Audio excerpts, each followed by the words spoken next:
Došla je lijepa dama, njeno lice isijava svjetlost čistog srca, sjaj veličanstvenosti i autentičnosti.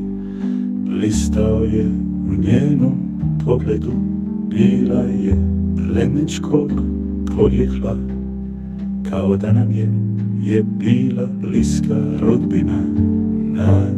Način ponašanja bio je takav da si joj mogao vjerovati srcem, kao da je ta gospođa kroz motile čilima možda mogla recitovati slatke priče majki, kao da na u čilimu pronašli ključ za razumijevanje ljepote života.